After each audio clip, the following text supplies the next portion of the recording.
ជាព្រាំងអាទិត្យផ្ដល់នៅពន្លឺស្នេហ៍ដល់អូនគ្រប់ពេលវេលា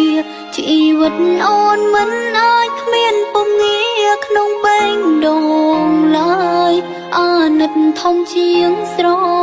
ឡាញ់អូនសូមអង្វរត្រានត្រៃសូមត្រឹមស្រឡាញ់បានទេ